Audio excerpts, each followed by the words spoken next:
오늘은 그 아브라함이 자기 외아들 이삭을 하나님께 번제물로 바치는 그 유명한 사건에 대해서 같이 묵상하기로 합니다. 아브라함은 하나님께서 내 본토 친척 아비 집을 떠나라 이렇게 말씀을 하시면서 여러 가지 약속의 말씀을 주셨고, 또 하나님의 인도하심 안에서 이제 가나안 땅으로 떠나게 되었는데, 처음에는 아브라함도 좀 믿음이 성숙하지 못한 상태에서 하나님의 뜻인지 아닌지 구분을 잘 못하고 하는 행동을 했지만, 그러나 아브라함을 우리가 이 창세기 강해할 때부터 쭉 아주 많은 시간을 묵상해 왔는데, 아브라함은 그 믿음이 정말 신실한 스타일, 아주 성실한 면이 있는 사람이었기 때문에 그 어려움 속에서도 차츰차츰 하나님과 가까워지며 하나님 믿음이 성장해 가면서 하나님의 말씀을 믿는 믿음으로 아주 크게 성장을 하게 됩니다. 이 본토 친척 아비 집을 떠나라라는 것은 우리 모든 그리스도인들에게 주시는 하나님의 메시지죠. 부르실 때에 떠나라, 본토 친척 아비 집을 떠나라라는 것은 모든 면에서 모든 바탕에서 떠나는 거예요. 내 인생관에서도 떠나고, 그동안의 가치관에서도 떠나는 것이고, 내 주위 환경으로부터도 떠나는 것이고, 또 가족 친지로부터 영적으로 떠나는 거예요. 떠나는 그런 삶을 살아가는 것입니다. 아브라함에게 떠나라고 말씀하신 것은 우리 모두에게 떠나라 이렇게 말씀하신 거예요. 그래서 날마다 성령의 인도하심 안에서 새로운 세계로 계속 떠나야 되는 것이 우리 그리스도인의 삶입니다. 떠나서 쭉 끝까지 가는 것이 아브라함의 그 믿음의 과정이고 또 인생의 과정이었습니다. 지난 시간에는 아브라함이 이 땅에서의 모든 삶은 나그네적 삶이다. 결국은 떠나야 될 것이 이 땅의 삶이라는 것을 깨닫고 눈에 보이지 않는 그 더 나은 본향을 사모하는 그런 마음을 가지고, 그런 믿음을 가지고 살아간 내용을 같이 묵상했습니다. 하나님께서는 아브라함과 계속 그런 가운데 함께 하시면서 좀 실수해서 넘어지고 하면 또 이렇게 세워주시고, 또 인생의 위기가 닥치면은 급하게 또 도와주시고 하시면서 아브라함과 동행하시면서 아브라함이 가나안 땅에서의 삶 자체에도 어느 정도 자리를 잡게 해주십니다. 가나안 지역에서의 삶에도 어느 정도 위치를 세워주시고 하나님이 함께 하신 것을 증거해 주셨던 거예요. 이 아브라함의 신앙의 과정을 우리들의 신앙 과정으로 다 같이 생각하고, 아브라함의 삶의 모습도 그대로 우리의 삶의 모습으로 이제 닮아가면서 살아가는 것, 이게 우리 그리스도인 삶입니다. 그래서 그렇게 하면서 우리도 넘어지고 쓰러지고 하면서 성숙한 신앙으로 자라게 되는 것이고, 그 약속의 말씀을 끝까지 따라갈 때에 이 땅에서도 하나님의 그 축복을 경험하게 되는 것, 이런 것은 우리가 너무 상식적으로 잘 아는 내용입니다. 다 아는 내용이면서 그럼에도 불구하고 믿음을 자꾸 우리가 흔들리고 의심하고 이렇게 되는데, 하나님의 약속은 변함이 없는, 설계 변경이 없는 분이 하나님이시거든요. 한번 약속하시면은 끝까지 지켜주시는 신실하신 하나님이다라는 그 믿음을 가지고 그 약속의 말씀을 믿고 끝까지 가야 되는 것, 우리들에게 신앙 자세가 되는 것입니다. 그런데 이런 가운데 이제 항상 순탄한 길만 열려지는 것이 아니고, 아주 어려운 시련에 겪기도 하시고 하시면서 우리를 훈련하시고 연단하시면서 또 우리를 테스트하시면서 우리의 믿음을 성장시켜 주시고 하늘나라 백성으로서의 자격을 갖추어 나가시는 것이 하나님의 훈련 방법이시죠. 그러니까 우리 그런데 하나님의 그 받는 과정이 우리 인간에게는 참 너무 힘들 때가 많은 거예요. 근데 그것이 이제 꼭 하나님의 일방적인 훈련이라기보다는 우리의 잘못으로 인한 다른 길로 빠졌을 때 돌이키는 과정, 뭐 또 믿음이 좀 미약한 상황에서 어떤 어려움을 주시면서 다시 하나님을 찾게 하시고 하나님을 만나게 하는 그 경험, 이런 것들이 그냥 순탄하게 쉽게 되지를 않는 그런 면이 좀 있습니다. 그래서 우리는 늘 하나님을 가까이 하며 하나님의 뜻을 구하며 또 어려울 때 하나님을 찾고 구하고 매달려야 하는 그런 것입니다. 우리가 믿음이 있다 하더라도 어려움 속에서는 울부짖어 부르짖으면서 기도하는 그 믿음이 그게 올바른 믿음입니다. 부족한 믿음이면서 그게 올바른 믿음인 거예요. 너무 믿음이 좋아가지고 뭐 하나님이 뭐 훈련하시는 건데 뭐 감사히 받겠습니다. 그러고 가만히 뭐 부르짖지도 않고 있으면은 그게 되겠습니까? 그 오래전에 장경동 목사님이 웃기는 설교했죠. 독수리 새끼 훈련시킬 때 날개를 훈련시키기 위해서 그 둥지에서 확 밀어서 떨어뜨릴 때 그 새끼 독수리가 너무 자기 엄마 독수리를 믿는 믿음이 있어서 엄마 독수리가 나 훈련시키는 거야. 뭐 떨어져 죽진 않아. 엄마가 구해줄 거야. 그러고 퍼덕거리지 않고 가만히 똑 떨어지게 되면은 얘 날개가 자라지 않지 않습니까? 그러니까 우리 인간은 어차피 부족한 존재들이고, 그러니까 하나님의 훈련 과정에서도 하나님께 부르짖어 기도하고 간절한 소원을 가지고 하나님을 찾고 이렇게 할 때 하나님을 만나게 되는 것이고, 그러면서 믿음이 자라게 되는 거예요. 그러니까 믿음은 항상 부족한 가운데서 찾아 들어가면서 성장해지는 것이니까, 너무 믿음이 좋다고 그냥 가만히 있으면은 툭 훈련시키려고 툭 쳐도 훈련시키시는군요. 알겠습니다. 그러고 가만히 있고 그러면은 그것이 우리가 믿음이 자라지 않게 되는 거예요. 그래서 하나님은 계속 우리를 테스트하시고 훈련하시고 하시면서 우리의 믿음을 성장시켜 나가시는 것이죠. 이 하나님께서 아브라함을 훈련시키실 때도 그렇게 하신 거예요. 그렇게 쭉 하면서 어려운 시련에서 다시 하나님을 찾게 하시고 예배하게 하시고 하시면서 아브라함을 훈련시켜 나가셨는데, 오늘 그 하나님께서 아브라함을 테스트하시고 시험하신 것은 좀 특별한 부분이 좀 있습니다. 이런 게. 이 오늘 말씀의 배경은 창세기 22장 1절부터 시작되는 것인데, 창세기 22장 1절에서 이렇게 말씀하고 있습니다. 그 일 후에 하나님이 아브라함을 시험하시려고 그를 부르시되 아브라함아 하시니 그가 이르되 내가 여기 있나이다. 그 일 후에라는 것은 그 아비멜렉 그 블레셋 왕하고 우호 조약을 맺었죠. 그만큼 아브라함의 세력이 커진 거예요. 그리고 아비멜렉은 그 가나안 지역 블레셋 쪽에서 아주 강한 사람이었기 때문에 그 사람하고 같이 우호 조약을 맺는다는 것은 아주 든든한 그런 것이 되는 거예요. 그래서 그 뒤로는 아브라함에게 그 인생의 어떤 위기 같은 것은 별로 없이 한참 지나간 것 같은데, 그 이후에 아브라함을 시험하시라고, 하나님이 아브라함을 시험하시라고 아브라함아 이렇게 부르시니까 제가 여기 있습니다. 이렇게 이렇게 대답할 때 하나님께서 내 아들 이삭을 번제물로 바치라, 이런 말씀을 하신 거예요. 너무나 좀 특별한 말씀이시죠. 이것은 참 마음이 불편한 그런 말씀이에요.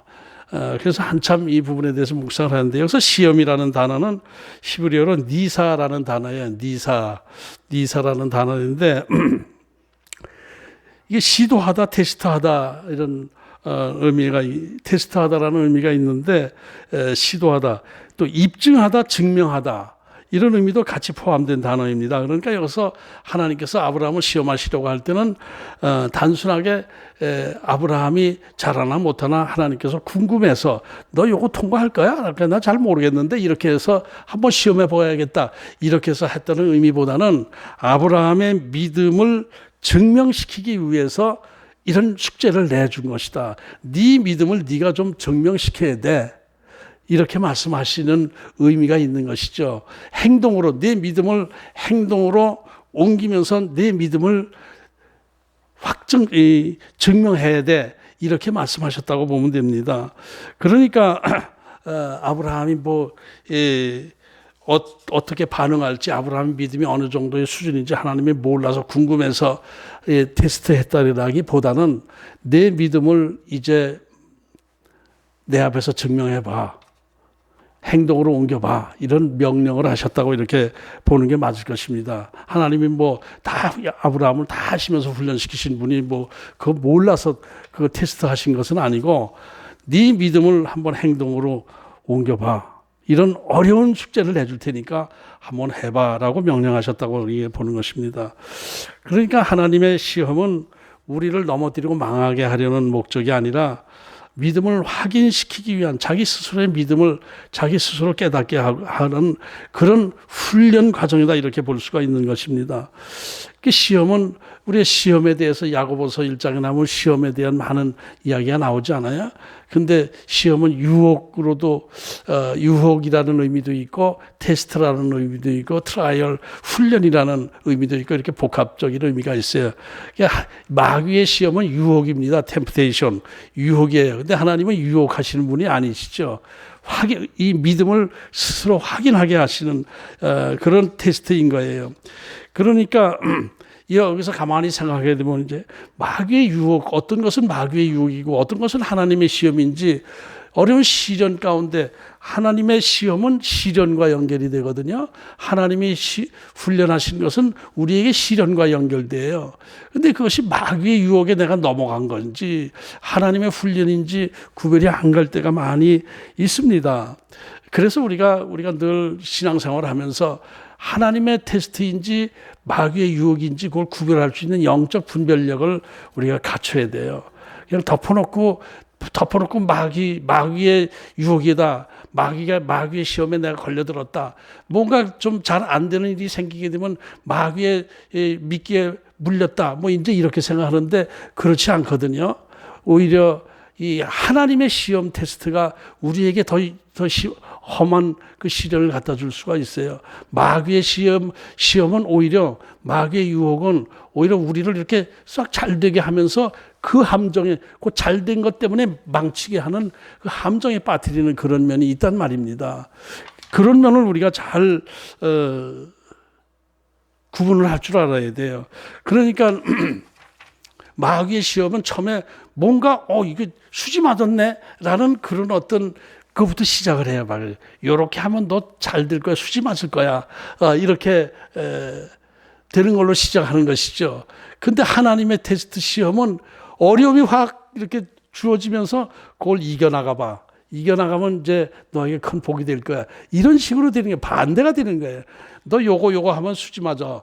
또 아주 일확천금 벌 거야. 이렇게 하면서 하나님과 멀어지게 하고 하나님은 우리 어려운 상황 속에서 하나님을 의심하고 하나님을 불평하고 탄식하고 이렇게 하는 과정 중에서 하나님을 찾으면서 차츰 자기 믿음이 성장하게 만드는 훈련이 되는 것. 이것이 하나님의 시험과 마귀의 유혹과 차이가 있는 것입니다. 그러니까 종합해서 얘기를 하면은 하나님의 시험은 처음에 좀 손해볼 것 같이 시작되다가 복을 받게 되는 것이고 마귀의 시험은 처음에 뭔가 복을 받는 것처럼 되다가 함정에 빠뜨리는 것, 거꾸로 되어 있는 것이 많습니다. 그래서 하나님의 테스트 시험은 오히려 시련으로 번역할 때가 많아요. 하나님의 시험은 테스트는 시련으로 번역할 때가 많아요. 그러니까 그렇게 하면서 하나님과 가까워지는 것, 이것이 복이 되는 것이고 뭔가 육신적으로 잘 되는 것 같으면서 수지 맞는 것 같으면서 하나님과 멀어지게 되는 그런 상황은 이것은 마귀의 유혹에 빠진 것이다. 망하는 길이다. 이렇게 보면 되겠습니다. 그런데 이것이 우리가 기도 생활을 하면서 항상 이런 부분이 아리송해요. 아리까리해요. 아리까리는 일본 말이니까 불란서 말로 할게 아리송해요. 아리송은 불란서 말이고 아리까리는 일본 말이죠. 그죠? 아닌가? 누가 그래서 나 그런 줄 알았더니 아닌 것 같으네. 아리송해. 항상 아리송해. 근데 그 부분이 마귀의 유혹이냐 하나님의 뜻이냐 이 부분이 쉽게 구분되지 않아요. 그래서 우리가 늘 기도 생활을 계속 해야 되는 것이 하나님의 뜻에 내가 좀 더 가까이 가고 하나님의 진정한 뜻이 무엇인가를 알아가려고 하는 그 노력이 우리에게 꼭 필요한 거예요. 진짜 그게 필요해요. 그래서 처음엔 복인 줄 알았어요. 뭐가 잘 되는 것 같아. 뭐가 복인 줄 알았어요. 근데 끝에 가서 딱 함정에 빠져가지고 망하는 길로 빠지게 되는 경우가 많이 있고, 전 그런 경험도 다 해봤으니까요. 그렇게 되는 경우가 있고, 처음에 이게 아닌 것 같아. 이거 되면 좀 큰일 나. 이거 안 되면 저 진짜 큰일 나는데요. 이렇게 하면서 어려움이 계속돼. 그 가운데 하나님을 찾고 구하고 하면서 성령의 충만함을 받고 하면서 지혜를 받고 하면서 그 어려움을 딛고 일었으면서 하나님의 크신 축복을 경험하게 되는 거, 전보다 훨씬 더 복된 자리에 내가 서 있는 것을 경험하게 되고, 이런 경험을 여러분들도 많이 해보셨겠지만 저도 다 하나하나 그 경험을 해봤어요. 그러니까 이것이 하나님 앞에 우리가 더 겸손해져야 되고, 쉽게 단순하게 내가 좀 잘 되면 하나님이 축복 주셨다 이러고, 좀 안 되면 마귀가 날 망치게 했다 이런 식으로 판단할 게 아니라, 그 어려움 가운데 더 하나님 앞에 기도하면서 하나님과 가까워지는 기회를 통해서 하나님의 그 훈련 과정을 이겨나가야 되는 것, 이것이 우리의 신앙생활의 과정이다 이렇게 봐야 되는 것이에요. 그러니까 우리의 모든 판단의 기준은 하나님의 뜻이 우선이 돼야 돼요. 하나님의 기쁘신 뜻이 우선이 돼야 돼요. 내가 손해인 것 같아도 하나님의 기쁘신 뜻이면은 그것은 내가 얼마든지 감당해야 되는 것이고, 내가 이익이 되는 것 같아도 이것이 하나님의 뜻이 아닐 때는 딱 선을 그어야 되는 것이고, 이 손을 떼야 되는 것이고, 이런 것이 우리의 신앙생활하면서 늘 두 갈래 길, 두 갈래 갈림길, 이런 것을 우리가 잘 바로바로 선택해야 돼요. 우리 가다가 갈림길이 자꾸 생기잖아요. 자꾸 갈림길이 생기는데 거기서 왼쪽으로 가야 되냐 오른쪽으로 가야 되냐, 거기서 하나님의 뜻 안에서 가야 돼요. 손해보는 것 같아도 하나님의 뜻인 경우를 선택을 해야 되는 거예요.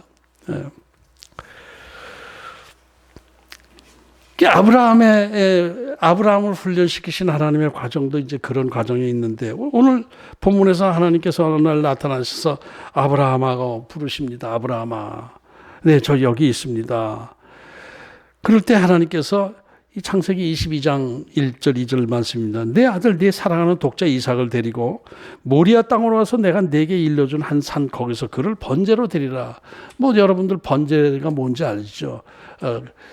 각을 떠서 불태워서 하나님께 제물로 바치는 것이 번제물인데, 이건 정말 하나님답지 않은 말씀을 하신 거예요. 하나님께서 이런 말씀을 하시는 분이 아니시잖아요. 어떻게 그런 잔인한 명령을 하셔요? 100살 때 겨우 하나님의 은혜 안에서 하나님의 허락하셔서 약속의 아들로 주신 그 이삭을 번제물로 태워서 죽여버리라. 죽여버리라는 것은 이제 그건 좀 무식한 말이고, 태워서 나한테 제물로 바쳐라 이렇게 말씀하신 거란 말이에요. 약속의 자식으로 주시고 나서 번제물로 바치라, 이건 정말 앞뒤가 맞지 않는 말씀이죠. 그러니까 여기서 나에게 제물로 바치라 하는 것은 영적으로 해석하면은 사실 우리가 다 산 제물로 하나님 앞에 바치는 신앙 아닙니까? 네 아들도 하나님 앞에 바쳐라. 저도 우리 어머니가 네 아들 중에 하나가 주의 종이 될 것이다 이런 예언을 어디서 받으시고, 누가 종이 되는 거야? 큰 아들 이렇게 저를 이렇게 보니까 이 친구는 좀 거칠거칠하고 망나니처럼 사는 친구라 얘는 목사감이 아니다. 둘째가 좀 얌전하고 점잖았거든요. 얘가 목사 될 것인가? 셋째도 아닌 것 같고, 그래서 둘째가 목사가 될 것인가 하고 기도를 하고 있었는데, 뜻밖의 좀 이상한 착한 놈, 나쁜 놈, 이상한 놈 중에서 이상한 놈이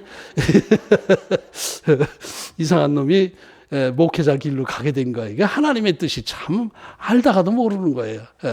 저 자신은 이렇게 물건을 많이 확보해서 돈 좀 많이 하나님께서 벌게 해주시면은 그거 갖고 베풀고 나누면서 하나님 앞에 11조도 제일 많이 하면서 하나님을 섬기겠습니다. 이런 서원 기도를 계속 해왔던 거거든요. 근데 그게 아니야. 그리고 넌 나한테 제물로 번제물로 바쳐져야 돼 하고 바쳐진 거예요. 영적으로 보면 그래요.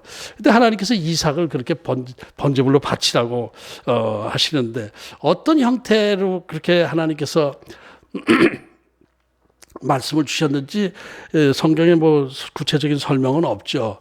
기도 중에 말씀을 주신 건지 잠자는 중에 꿈에서 말씀을 주신 것인지 아니면은 어느 날 갑자기 아브라함의 마음에 내 아들을 이삭을 번제물로 바쳐야 되겠다는 강한 어떤 확신이 들었는지 뭐 확실하진 않아요. 그러나 창세기 기록된 그 내용은 단순하게 하나님께서 나타나셔서 아브라함아 부르시고 말씀을 주신 거예요. 그러니까 거기에 대해서 뭐 우리가 자꾸 뭐 따질 것이 없이 어쨌든 아브라함으로서는 분명히 하나님께서 나에게 이런 말씀을 주셨다라는 믿음이 주어진 거예요. 어쨌든 간에 그럴 때가 우리가 있으니까요. 이렇게 기도하는 중에 어떨 때 확신 있게 확 와닿는 경우가 있어요. 뭐 귀로 들은 건 아닌데 영적인 상태에서 이건 하나님께서 명령 주셨다 이런 그런 때가 있습니다. 근데 자주 있는 건 아니고 아주 성령의 인도하심 안에서 딱 그런 확신이 들고 주변 환경도 그렇게 돌아가지고 나도 그 길로 가게 되고 안 하면 큰일 날 것 같은 생각이 들고 이렇게 될 때가 가끔 있어서 저도 그럴 때 그 고민하면서 내 마음 이건 손해인데 이건 뭐 아까운데 뭐 이런 거 하면서도 하나님이 하라고 하셨으니 이걸 해야지 하면서 결단한 과정이 한두 번 있었지요. 이런 케이스로 하나님께서 아브라함에게 말씀을 주셨다고 보면 되겠습니다. 여기에 대해서 어떻게 그 성경에는 하나님이 사람처럼 하나님이 인간화 되어서 나타나셔서 말씀을 주실 때도 있었고 또 그렇게 보이지 않는 하나님이 보이는 하나님으로 나타내 보여줄 때도 있고 했지만은 어쨌든 지금 우리 신앙에서 생각할 때 어떤 확신 있는 하나님의 메시지를 주셨다 이렇게 보면 되겠습니다. 그래서 이제 그렇게 말씀을 주셨는데 아브라함은 알겠습니다라고 하면서 그대로 순종하고 행동으로 옮긴 거예요. 이것이 참 저는 그래서 이게 항상 설교 준비할 때마다 늘 항상 고민할 때가 많이 있어요. 제가 믿음이 부족해서 그런 면이 있지만은 그래서 이 부분을 묵상하면서 참 이게 과연 나한테 하나님께서 이런 말씀을 주실 때 난 과연 어떻게 알겠는가? 말도 안 되는 소리인데 이것을 아브라함이 그대로 순종했거든요. 오늘 본문 19절을 보게 되면은 그가 하나님이 능히 이삭을 죽은 자 가운데 다시 살리실 줄로 생각한지라 비유컨대 그를 죽은 자 가운데 도로 받은 것이니라. 이게 영적인 의미로 이제 히브리서 기자가 그렇게 해석을 한 것인데 아브라함은 하나님께서 죽은 자 가운데서 살리실 수 있는 분이시라는 것을 믿었다. 이렇게 이게 이제 어떤 의미로 보게 되면 이때 아브라함에게 부활 신앙이 주어졌다. 이렇게 해석하는 주석가들도 있지만은 꼭 뭐 부활 신앙이 주어졌다라는 개념보다도 하나님께서 못하실 일이 뭐가 있는가? 천지 만물을 지으신 하나님께서 이삭을 죽이라고 하셔도 분명히 나한테 약속을 해주신 것이 아브라함을 통해서 많은 후손들이 번성하게 될 것이라고 말씀하셨으니까 무슨 대책이 있을 것이지 뭐 내가 죽여서 번제물로 바쳐도 하나님께서 살려주시든지 뭐 어떻게 하시겠지라는 믿음을 가지고 한 것이다. 그런데 이것이 영적 해석이 나와요. 나중에 말씀하겠지만은 이것은 죽은 자 가운데 도로 받은 것으로 해석을 하는 거예요. 부활로 이제 보는 거예요. 그러니까 아브라함은 어쨌든 하나님께서 어떤 계획이 있으시고 분명히 이삭은 이대로 죽지는 않을 것이다라는 믿음을 가지고 알겠습니다라고 떠난 것 이렇게 이제 보면 되겠습니다. 아브라함 하나님께서 하나님 그 약속의 말씀을 굳게 믿는 그 믿음 안에서 연결되어지는 것이라고 봐야 되겠죠. 그러니까 우리에게도 이런 이런 믿음이 필요한 것입니다. 하나님께서 나를 향하신 좋은 뜻이 계신 것입니다. 항상 이런 믿음을 가지고 하나님께서 아브라함에게 약속해 주신 약속이 다 나한테 약속해 주신 약속으로 믿고 또 성경을 보다 기도하다가 하나님께서 주신 메시지들이 있잖아요. 살아가면서 이런 약속을 주신 것들, 깨달음을 주신 것들, 이런 것들 다 하나님께서 나한테 약속해 주신 것으로 보면서 담대하게 세상을 살아나갈 때에 어떤 경우에 어떤 어려움이 이렇게 닥치고 할 때에도 하나님은 분명히 나의 이 시련 속에서 하나님은 어떤 좋은 계획을 갖고 계실 것이다 라고 라는 그런 믿음을 가지고 어려움을 이겨나가야 되는 거예요. 이 어려움 속에서 우리 그리스도인들은 그저 두려워하고 염려하고 근심하고 좌절하고 낙심하고 이러는 믿음이 아니라 하나님께 부르짖어 기도는 하되 부르짖어 기도해야 돼요. 안타까운 마음으로 기도해야 돼요. 그러나 궁극적으로 하나님께서 책임을 져주실 것을 믿는 믿음으로 기도를 해야 되는 거예요.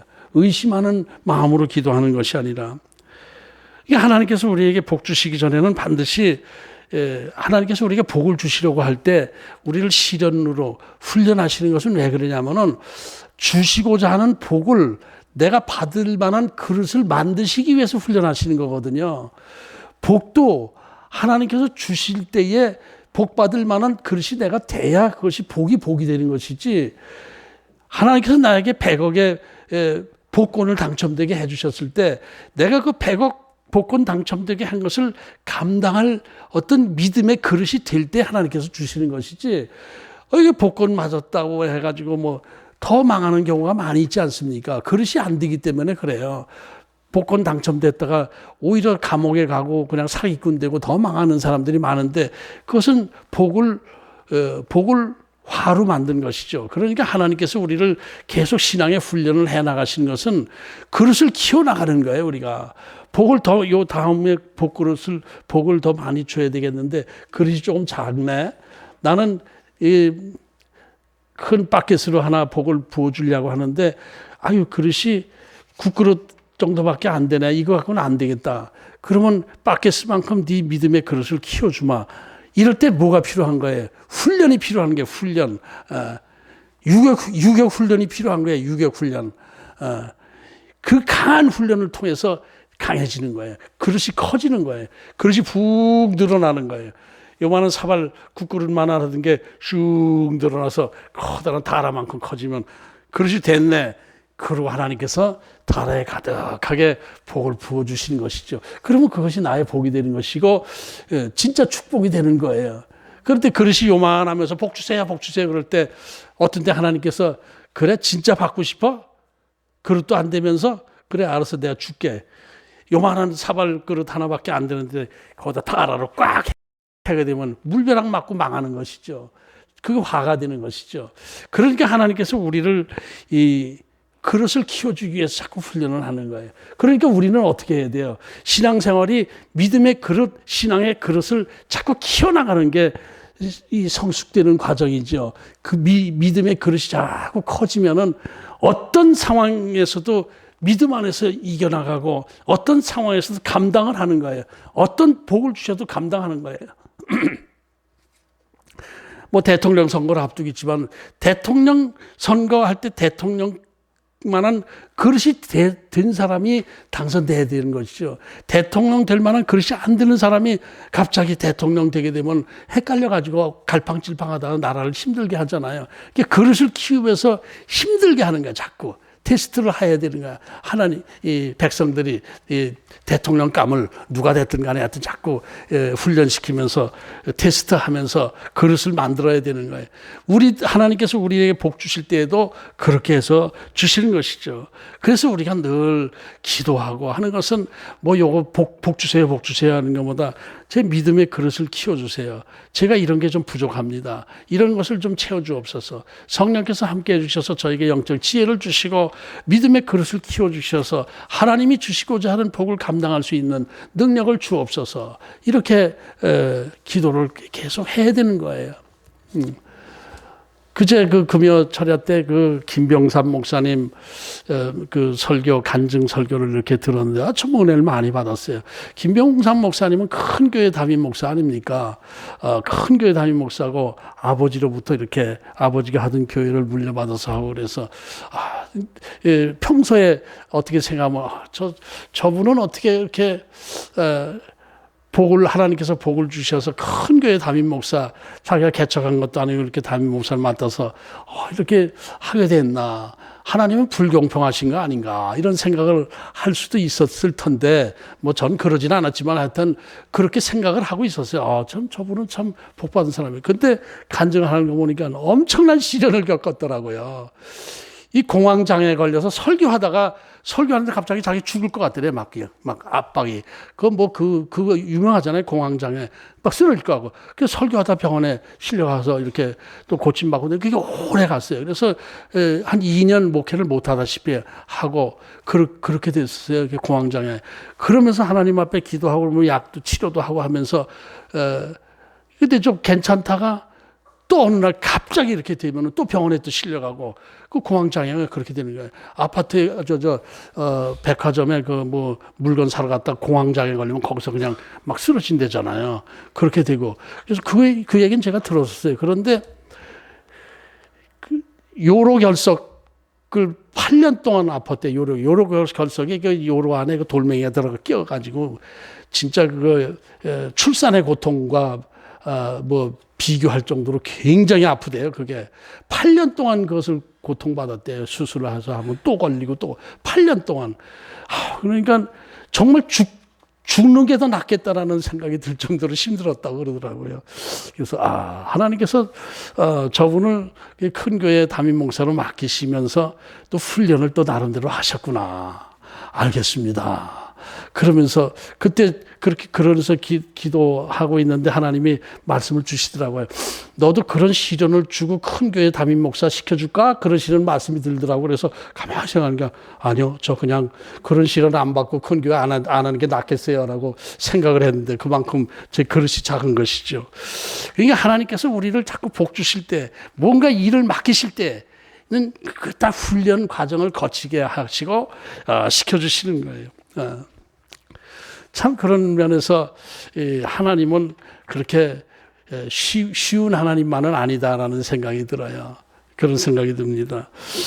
그래서 나 자신이 그래서 우리는 기도하면서 나 자신의 인격을 하나님 뜻 안에 합당한 인격이 되게 하고 나 자신이 더 겸손하게 하나님의 뜻을 구하며 하나님의 지혜 안에서 경청하고 듣고 하면서 내 인격을 성숙시켜가면서 믿음의 그릇을 키워나갈 때가 되면 하나님께서 다 저와 여러분 크게 사용하실 줄로 믿습니다. 크게 사용하실 줄로 믿습니다. 크게 사용하신다는 것은 뭐 목사들이 되는 얘기가 아니고 하나님의 뜻 안에서 여러분들의 이게 그릇을 키워주시면은 그런 만큼 세상에서도 큰 일을 감당하게 해주실 것이다라는 의미입니다. 오늘 본문의 배경 창세기 22장 2절을 보면 모리아 땅으로 가서 거기서 내가 일러준 산으로 가서 이삭을 번제물로 바치라 이렇게 해서 모리아 땅이 나오는데 이 모리아 땅이 어디냐면은 지금 예루살렘입니다. 예루살렘 성전 지금 그 해교도 성전이 있는 그 금색 이렇게 둥그런 그거 있는 고자리 그러니까 모리아산 그 밑에 이슬람교 이렇게 그 성전 둥그런 게 옛날에는 솔로몬 성전 자리거든요. 그 금색 황금색 둥그런 거 밑으로 직선 밑으로 가면 바위가 지금도 하나 있어요. 바위 앞에 보면은 위가 둥그런 그 천장이 있는데 그 바위가 바로 아브라함이 이삭을 번제물로 바치려고 했던 바위거든요. 근데 이슬람교에서는 그게 이스마엘을 아브라함이 죽이려고 했다라고 하면서 그걸 성지로 만드는 거예요. 근데 원래는 솔로몬 성전이 바로 그 자리거든요. 그 옆산이 바로 시온산 예수님 십자가 지신 그 동네예요. 바로 그 지역입니다. 바로 솔로몬 성전이 있던 자리예요. 오늘 그런 암시가 있잖아요. 그를 죽은 자 가운데 도로 받은 것이니라. 거기서 예수님께서 그 산에서 부활하셨죠. 거기서 죽으시고 사흘 만에 부활하셨죠. 하나님께서 하신 것. 바로 그것이 이삭의 사건, 이삭의 번제물 사건과 연결되는 거예요. 예표입니다. 예표로 보는 거예요. 그것을. 그러니까 하나님께서 아브라함에게 이삭을 번제물로 바치라. 모리아 땅 거기에서 한 산에서 해라 하는 것은 그 자리가 바로 나중에 솔로몬 성전이 되는 자리의 의미고, 예수님 부활하시는 사건의 예표의 사건을 하나님께서 미리 만들어 주시면 아브라함을 통해서 믿음의 조상이 되게 하시는 그 과정이었다. 라는 그 영적인 해석을 할 수가 있는 거예요. 결국 아브라함은 이 하나님의 마지막 테스트 훈련을 잘 통과하게 됩니다. 그래서 믿음의 조상이 된 거예요. 우리의 믿음의 조상이 돼서 아브라함을 통해서, 아브라함의 그 시험 통과를 통해서 우리의 믿음이 구원의 역사가 나타난 것이고, 우리에게도 영생이 주어지게 된 것이고, 이렇게 되는 상징적 의미가 있는 것이죠. 어떤 의미에서 보면 자식의 생명은 내 생명보다 더 소중하다고 볼 수 있지 않겠습니까? 자식 죽이느니 내가 죽는 게 낫지. 아마 아브라함도 그렇게 생각했을 거예요. 내 이삭을 번제물로 바치니 내가 번제물로 하나님 앞에 제물로 드리겠습니다라는 생각도 했을 거예요. 아마 우리들도 보통 그렇게 많은 부모들이 그러잖아요. 자식이 죽을 병에 걸리게 되면은 하나님 앞에 부르짖어 기도할 때 어떻게 합니까? 하나님, 쟤를 살려주시고 저를 데려가 주세요. 대신 저를 데려가 주시고 쟤를 살려주세요. 이런 기도를 많이 하지 않습니까? 그러니까 이 자식을 번제물로 바치는 그 시련은 가장 큰 시련, 가장 큰 훈련이다, 이렇게 볼 수가 있어요. 그것을 아브라함이 통과함으로 해서 우리들에게 구원의 역사가 나타나는 것이죠. 그러니까 창세기 22장 11절에 보면 하나님께서 이렇게 말씀하시죠. 내 아들 네 독자까지도 내게 아끼지 아니하였으니 내가 하나님을 경외하는 것을 내가 알겠다. 하나님을 경외하는 신앙, 하나님 말씀에 무조건 그냥 순종하는 신앙, 이렇게 될 때에 하나님께서 너 이제 졸업했다. 넌 이제 졸업했다. 너한테 더 이상 내가 테스트하지 않겠다. 이렇게 하시고, 그 다음부터 아브라함은 이제 아브라함을 향한 어떤 시련 훈련이 없었던 것을 성경에서 볼 수가 있습니다. 그래서 오늘 믿음의 조상 아브라함에 대해서 말씀을 나누게 되었는데, 이런 것에서 이제 제가 이제 마지막으로 꼭 이제 마지막 결론적으로 해야 될 것이, 이런 하나님의 내 자식을 번제물로 바치라라는 그런 테스트는 이것이 한 번으로 끝난 것입니다. 다시는 이런 일이 없어요. 예수님을 독생자로 주시는 그 사건과 연결되어지는 것으로 해서 이런 테스트는 하지 않아요. 그러니까 여러분들, 하나님께서 나 기도 중에 또 내 자식을 하나님 앞에 번제물로 바치라고 그러면 어떻게 하나? 그걸 또 순종해야 됩니까? 어떻게 해야 되나? 이런 고민하는 사람들이 많이 있거든요. 하나님께서 나에게 또 그런 말씀을 주시진 않을까? 아브라함에게 하셨던 것처럼. 실제로 30 몇 년 전에 이런 사건이 있었어요. 어떤 여자 성도가 자기 딸 기도 중에 딸을 나한테 바쳐라. 이래서 딸을 죽여서 신문에 나오고 그랬었어요.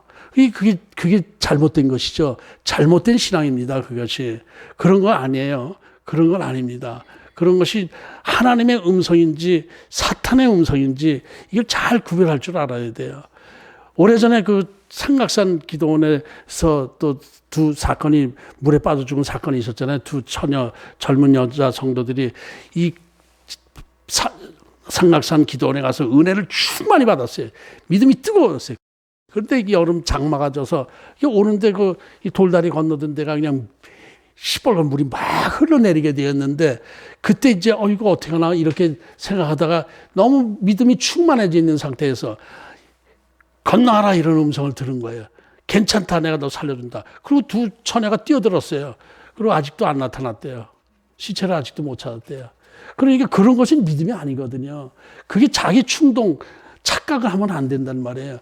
하나님의 음성, 이것은 잘 우리가 판단해야 되는 것이고, 또 하나님의 주신 음성이라고 자꾸 이상한 행동을 하면서 우리의 실수하는 또 사람들에게 믿지 않는 이들에게 본이 되지 않는 행동을 하는 것 이런 것들을 우리가 조심해야 돼요. 하나님의 음성은 분명하게 우리가 들어야 돼요. 기도하고 뒷기도하고 하면서 또 음성을 들어야 돼요. 그러니까 하나님께서 네 아들을 번제물로 바치라는 말씀은 다시는 없으니까 혹시 기도하다 그런 생각 들게 되면은 사탄아 물러가라 이놈아 이렇게 욕하고 끝내버리시면 돼요. 그런 걱정하지 않으실 때요.